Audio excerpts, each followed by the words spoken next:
Boa tarde a todos e todas.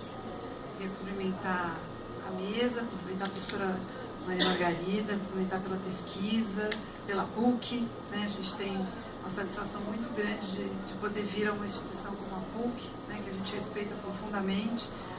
A professora Ana Bock, que eu tenho também uma admiração muito grande, né, de outros tempos que a gente já teve a oportunidade de estar juntos, em militância, em processos políticos, na psicologia. Eu sei o quanto ela é respeitada, então é um orgulho para a PUC, eu acho que ter também docentes como essas que estão aqui na mesa, né? Queria cumprimentar ao Genilson, parabéns pela sua trajetória, que história bonita, né? Muito bonito ver, ao lado dos números que são pungentes, né? 1,5 milhão de bolsas é muita coisa, mas também ver que atrás de cada um desses 1,5 milhão de bolsas tem uma história, né? E uma história é uma história que não se quantifica, ela é única, né? Então isso é muito bonito, né? E cumprimentar a nossa coordenadora aqui, Elizabeth, que estava me contando ali numa entrevista que a gente deu juntas, que ela está indo para o Chile ficar 6 meses, né? Também com uma próxima porta que se abriu, né? Mais uma porta que se abriu. Bom, e apesar de eu ser professora também, eu dou aula sou dentista, sou odontopediatra e dou aula na Universidade de São Paulo. Sou professora associada da Faculdade de Odontologia da Universidade de São Paulo. Mas eu tive a experiência de passar 9 anos no começo do meu ingresso na vida universitária como docente. Eu nunca saí da universidade desde que eu me formei, há muito tempo atrás. Eu sempre fiz clínica, mas nunca deixei de estar ligada ao ensino. E eu passei 9 anos na gestão pública no governo federal. E foi uma experiência extremamente impactante. E é sobre ela que eu queria conversar um pouquinho com vocês hoje, né? Não vou falar de pesquisa em si, vou falar de política pública, né? E os meus 2 primeiros anos no governo federal foram no Ministério da Educação. Eu, quando cheguei ao Ministério da Educação, cheguei no gabinete do ministro como assessora e encontrei, foi um choque cultural muito grande chegar lá, né? Inclusive algumas pessoas perguntavam o que eu estava fazendo lá, como dentista, né? na gestão pública federal, trabalhando no Ministério da Educação. E quando eu cheguei, a primeira coisa que eu senti muita necessidade de fazer foi conhecer que políticas, o que existia de programas e políticas no Ministério da Educação, né? E eu me aprofundei, eu usava muito tempo para estudar, acompanhava tudo que na época eu trabalhei, o primeiro ministro que eu trabalhei foi o ministro Cristóvão Buarque. Era interessante que toda semana ele dava uma declaração assim, polêmica, né? E a mídia saía, eu saía lendo tudo e a partir daquilo eu fui me apropriando dos programas e políticas que o Ministério oferecia. Ao mesmo tempo, eu tinha como tarefa, eu não despachava com o ministro, eu despachava com o chefe de gabinete, e uma das tarefas que eu tinha é o seguinte: no governo federal, na presidência da República, numa das secretarias ligadas à presidência, existe um centro de documentação histórica. E esse centro de documentação histórica recebia muitas cartas da população. Muitas cartas eram escritas para o presidente Lula, de diferentes assuntos, né? Algumas provavelmente eram respondidas ali no centro, pelo centro mesmo, e outras eram encaminhadas para os ministérios conforme o tema. Então, uma enxurrada de cartas chegava no Ministério da Educação, que por sua vez também tinha uma área que tinha algumas respostas padrão que respondiam essas questões. Mas uma parte das perguntas eram difíceis de serem respondidas por respostas padrão, eram complexas. E essas perguntas vinham para a minha caixa de e-mail. O meu sonho era zerar a caixa, mas era impossível. Impossível, eu lia, eu respondia, mas cada vez que eu respondia vinha mais e era assim. E isso foi muito importante, depois eu não sabia o quanto seria importante, porque me deu uma amostra e uma dimensão de quais eram os principais problemas educacionais sentidos pela população, né? E o que mais chegava para mim eram cartas reclamando e tendo problemas com a única forma que existia de ingressar no ensino superior sem ser por uma universidade pública ou privada, que era o FIES, o financiamento estudantil. Então, quando eu cheguei no MEC em 2004, não existia um programa de bolsas, como existe o ProUni hoje. Vocês talvez não consigam se imaginar numa realidade em que não exista, mas não existia um programa de bolsas, né? E existia o FIES, e o FIES envolvia o aluno se formar, começar a sua vida profissional com uma dívida, que talvez para uma faixa de renda de população, como hoje se aplique, mas para a maioria da população brasileira não se aplica, né? Então esse foi um dos aspectos que me chamou fortemente a atenção. Nós não tínhamos um programa de bolsas e nós tínhamos um número muito grande de reclamações com relação ao FIES. Depois eu fui olhar o censo da educação superior. O que eu encontrei? Apenas 10% dos jovens de 18 a 24 anos conseguiam chegar à educação superior. Outro dado que eu encontrei, o nosso sistema de educação superior, naquele momento, era constituído de 20% de vagas públicas e 80% de vagas privadas. E esses 80% de vagas privadas tinham 40% de vagas instaladas, autorizadas no seu funcionamento e ociosas. Ociosas porque provavelmente a população não tinha acesso, porque não podia pagar por aqueles cursos, né? Então, foi havendo uma conjuntura de aspectos que foram formando em mim uma convicção, né? Duas cartas uma carta que eu recebi e uma mãe que eu recebi na minha sala um dia com a sua filha foram muito marcantes para mim, né? Então eu tinha dados de número, eu tinha dados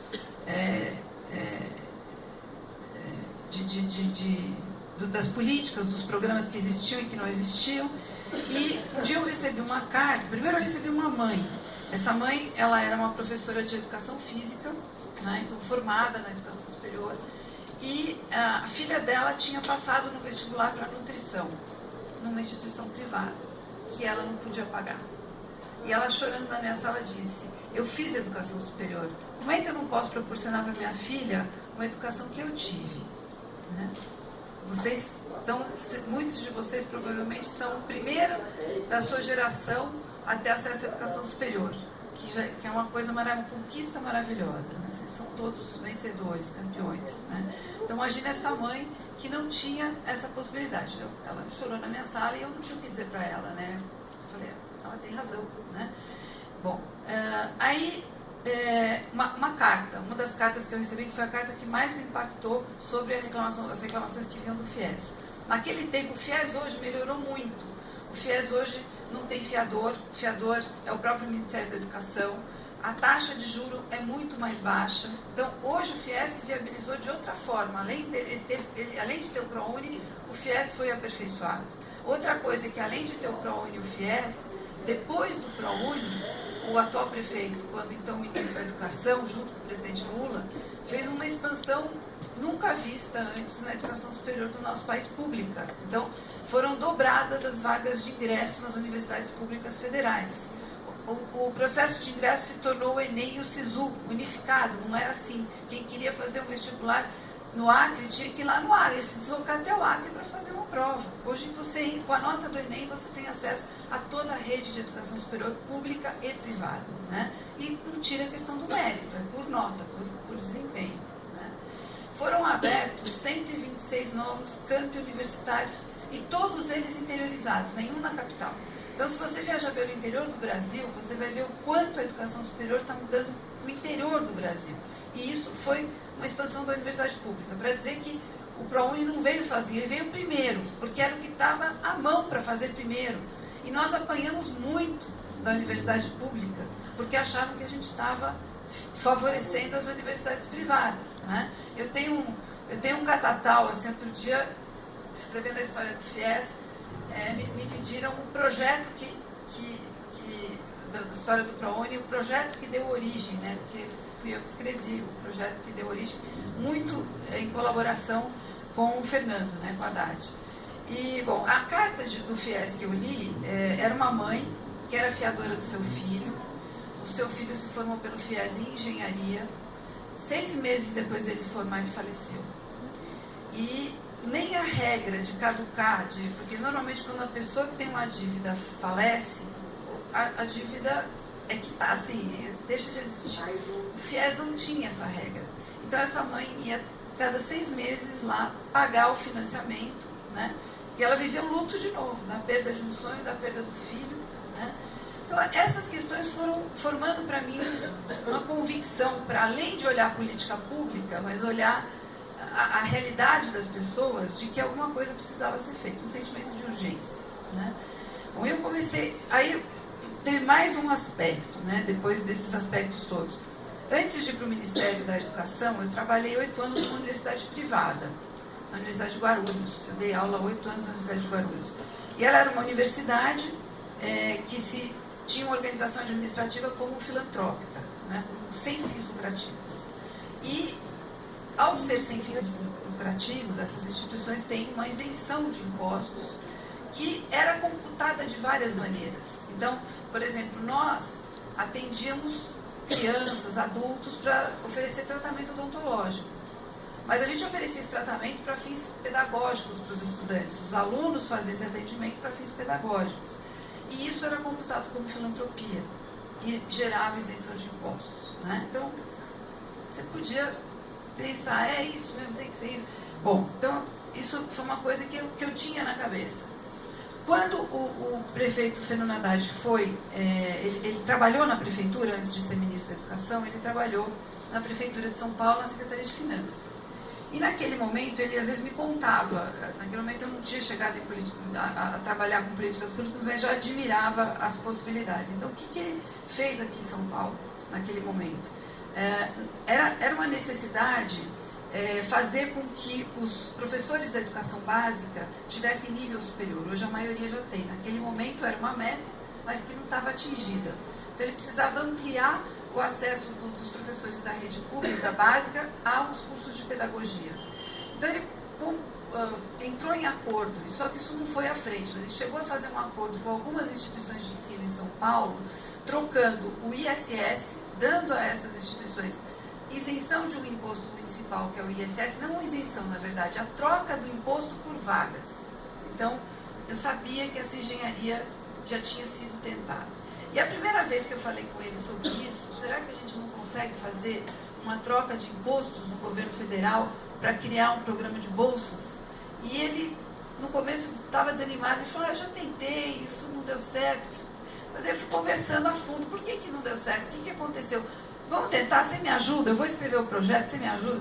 Bom, aí eu fui atrás, liguei para uma instituição que era com fins lucrativos e pedi para ela me mandar um estudo sobre os impostos federais que ela pagava e uma estimativa de porcentagem do lucro que isso representava, para começar a pensar a história. Bom, assim um pouco nasceu o projeto do ProUni. Quando eu tinha esse projeto escrito, eu ia conversando com o Fernando, eu sozinha não teria dado conta, ele tinha apropriação de muitas coisas que eu não tinha. Eu só tinha muita vontade e convicção de que aquilo precisava ser feito. E só para vocês agora terem uma ideia, eu vou contar algumas coisas, porque são pessoais, mas eu acho que é interessante da gente saber, mesmo dentro de um governo, não é automático que todo governo tenha uma convicção e que uma coisa vai acontecer porque um grupo acha que é importante acontecer. O processo de disputa que vocês fazem aqui todo dia foi feito muito antes, muitas vezes, para poder se chegar aqui, né? Então isso é uma coisa importante. Então, primeira coisa, nessa época eu estava no MEC e eu era assessora no MEC e o Haddad era assessor no planejamento. Ele trabalhava com o Guido Mantega no planejamento. E eu ia conversando com ele e um dia ele falou para mim assim, bom, você escreveu o projeto. Bom, primeiro foi para mostrar o projeto para o ministro. Eu não tinha acesso direto ao ministro. Eu mostrava para o chefe de gabinete e dizia, eu preciso mostrar esse projeto para o ministro. Ele falava assim, primeiro eu pedia para ele mostrar. E ele não conseguia ver a importância, ele não mostrava, né? Quando passou um período e eu vi que ele não mostrou, eu vi que eu precisava furar a fila. Um dia eu pedi para o major, que ficava na frente do ministro ali, major, eu preciso de 5 minutos com o ministro, por favor. Resolvi extrapolar a hierarquia e fui falar com o ministro Cristóvão Buarque, mostrei o projeto para ele, ele se interessou, achou muito bonito, falou, olha, você vai falar com a Secretaria de Educação Superior, com a Secretaria de Políticas, e eu fui fazer todo um périplo pelas secretarias que estavam envolvidas. Todo mundo ouviu, interessante, mas não avançava. Bom, aí, voltei, Fernando, preciso... Que passo que eu dou? Né? Ele falou, ó, vamos fazer o seguinte, vamos abrir uma escuta com algumas mantenedoras, que tem principais mantenedoras, porque a gente tem que combinar o jogo, como é que pode ser? Né? Então, nós fizemos uma reunião lá no planejamento, trouxemos algumas grandes instituições de ensino, apresentamos a proposta que a gente estava pensando. Eles olharam assim, acho muito difícil vocês conseguirem fazer isso, mas se por acaso vocês vierem a fazer, uma das coisas que eles observaram, fizeram várias críticas, acharam que era uma coisa muito complicada, muito difícil, mas que se por acaso a gente viesse a fazer, naquela época ainda não tinha os sinais estava começando a ser implantado, o Sistema Nacional de Avaliação da Educação Superior, o ENAD. Antes do ENAD tinha uma outra prova que era o provão, né? Então eles faziam um provão, não é isso? Então eles falavam assim para a gente, olha, mas se vocês implementarem, vocês vão ter que tirar os alunos desse programa, que não tinha nome ainda, da avaliação do provão, porque senão eles vão fazer cair a nossa nota do provão. Foi aquilo que eles conseguiram aprender naquele momento, porque existia uma confusão. Né? Hoje vocês provaram, acho que os estudos de desempenho mostram que mérito e renda são duas coisas completamente diferentes. Não se confundem. Né? Mas naquela época ainda havia uma certa... quem não tem acesso é porque tem menos condição, menos capacidade, e as coisas se misturavam. Né?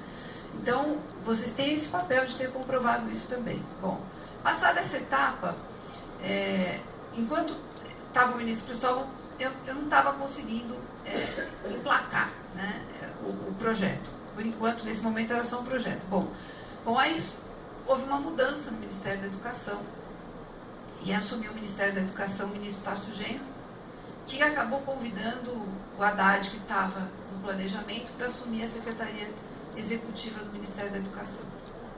No segundo dia que o ministro Tarso estava no Ministério, aí com o acesso facilitado que a gente tinha, nós fomos ao gabinete dele e mostramos o projeto. E ele olhou o projeto e o olho dele brilhou. Aí, em 3 ou 4 dias, ele já tinha anunciado. Eu quase caí para trás, falei, meu Deus, e agora? Como é que vai ser? Para onde? O que nós vamos fazer? Né? E ele anunciou. Bom, aí teve outra etapa de dificuldades que foi interna no próprio Ministério da Educação. Haviam questionamentos jurídicos muito importantes.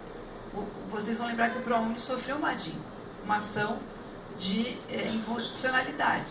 Né? E a consultoria jurídica do Ministério da Educação, quando via eu e o Fernando no corredor, ela desviava. Porque a gente era indigesto ali dentro, né? Porque a gente via com esse negócio do ProUni, vem vocês com esse negócio aí, né? E aí a gente escreveu, foi escrita uma lei. Bom, aí fora do Ministério nós conseguimos uma pessoa, porque até isso, a consultoria jurídica no Ministério, geralmente ela é construída para dizer o que não pode ser feito.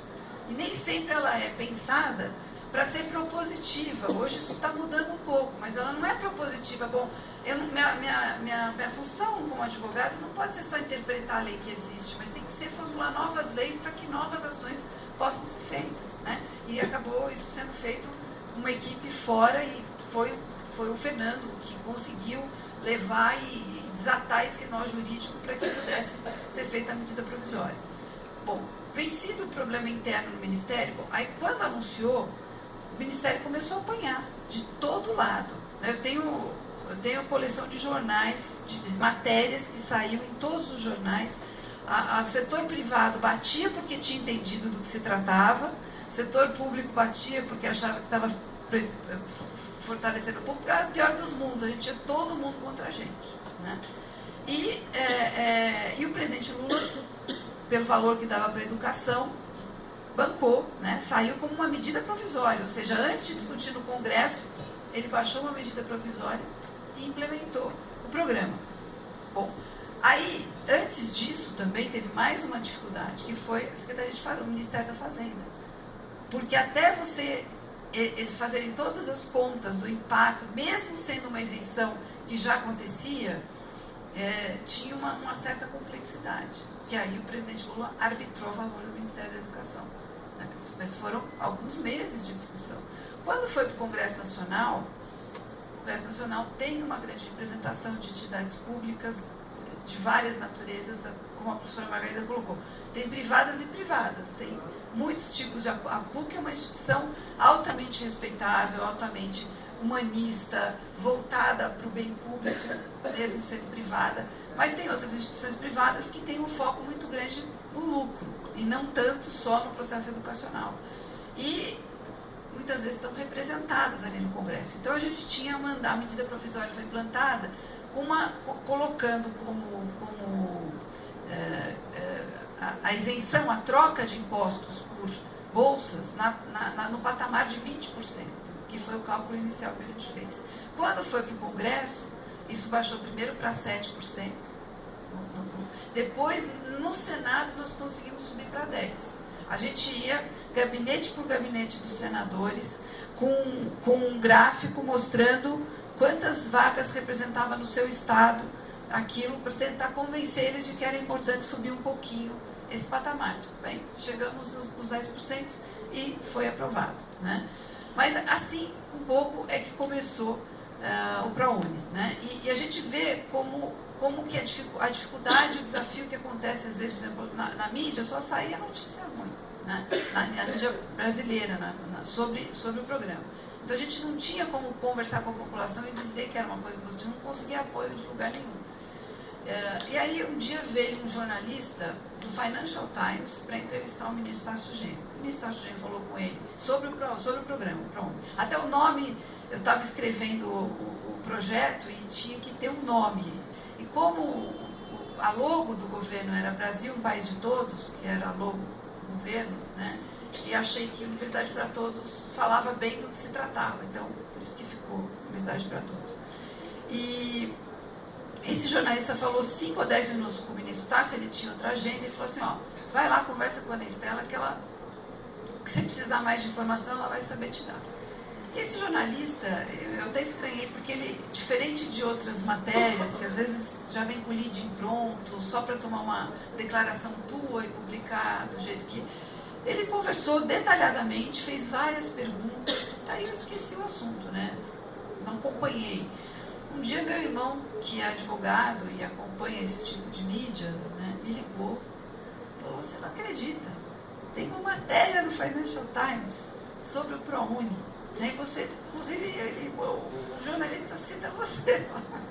Não acreditou que estava. Mas eu fui buscar a matéria. Quando eu fui ver a matéria, eu achei interessantíssimo. Eu guardei essa matéria, porque a matéria informava o que era a proposta. Ela foi o único lugar que eu consegui ver escrito, sem se posicionar a favor nem contra, mas ele de fato informou o que era aquela proposta, o que estava sendo proposto. Porque às vezes a população não tem chance de se posicionar porque a informação não chega corretamente.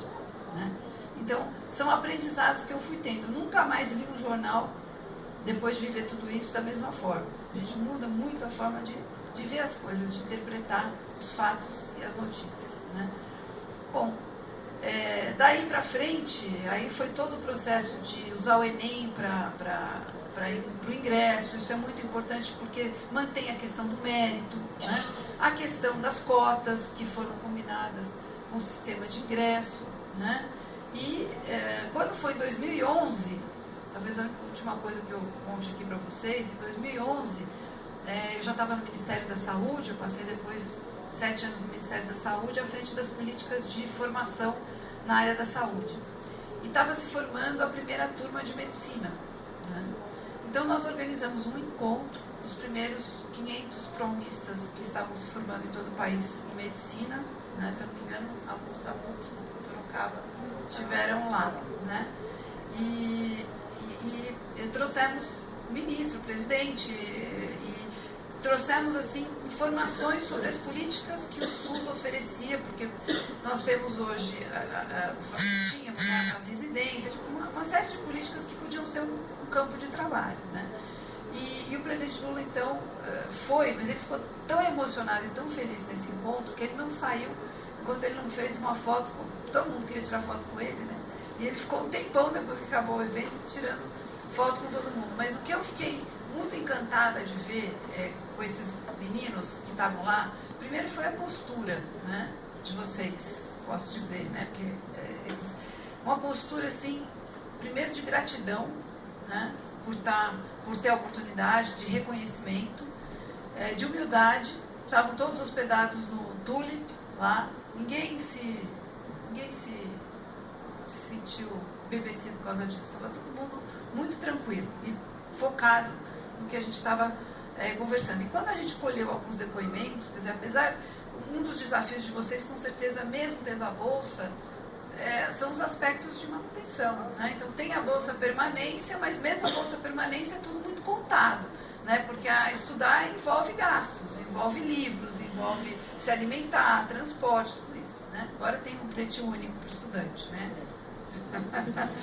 Então já melhora, né? Bom, e quando a gente colhia os depoimentos, né, primeiro depoimento assim, um dos meninos que estava fazendo medicina, o pai dele era pedreiro e ele tinha prestado 10 vezes vestibular até conseguir. E aí ele estava fazendo medicina pelo ProUni, né? Depois, outros que a gente foi entrevistando, todos que a gente entrevistou faziam algum trabalho comunitário e social, além de estudar o dia inteiro.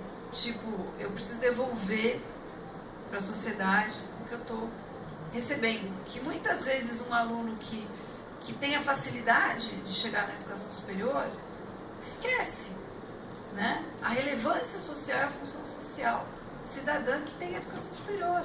Você se forma numa profissão para ajudar a melhorar a tua sociedade, né? Para fazer o teu trabalho e para tornar a sua sociedade mais igualitária, mais justa, mais solidária, mais humana e melhor, né? Tudo com mais qualidade.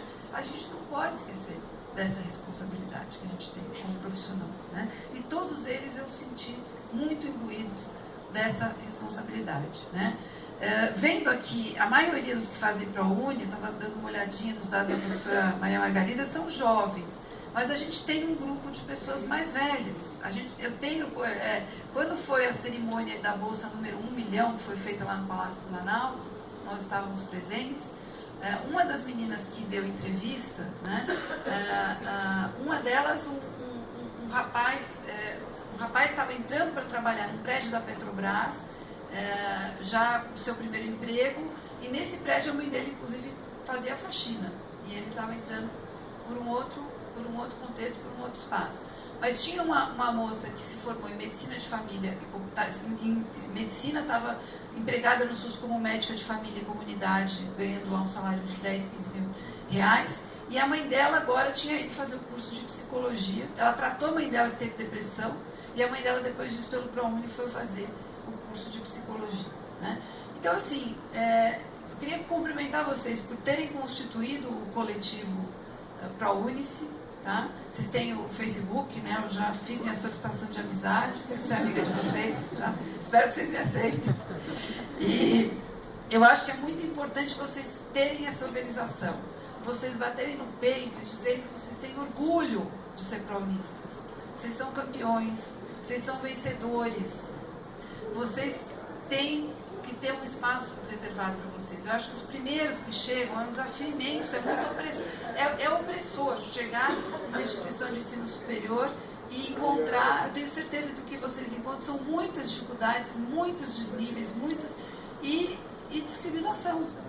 Eu tenho certeza que vocês sofreram discriminação, né? Mas eu tenho certeza que vocês têm um corpo docente aqui extremamente engajado e pronto para apoiar vocês, e talvez até isso tenha ajudado a se constituir o coletivo e a organização de vocês. Então é importante vocês estarem organizados aqui, fora daqui, com o ProUni de outras instituições. Eu já estive no Mackenzie também, o pessoal relata as mesmas coisas que vocês relatam aqui, e São Paulo, que é o lugar que tem o maior número, né? São Paulo já formou 58 mil estudantes pelo ProUni, o Brasil todo já formou 475 mil, 500 mil, né? E já foram concedidas, então, 1,5 milhão de bolsas. E duas coisas que eu queria ressaltar para vocês também, acho que a professora Ana Bock vai falar disso, porque está no estudo dela, mas eu achei muito bacana, isso aqui tem que ser divulgado. Os alunos do ProUni aparecem numa proporção 3 vezes menor do que a média no grupo das piores notas e 2 vezes maior do que a média no grupo das melhores notas. Então, assim, gente, ProUni é uma grife. É uma grife. Então, parabéns para vocês. E obrigada pela oportunidade de estar aqui.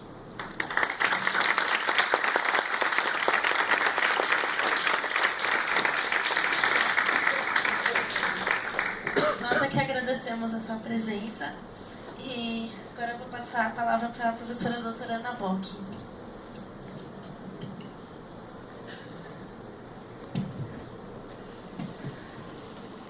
Boa noite.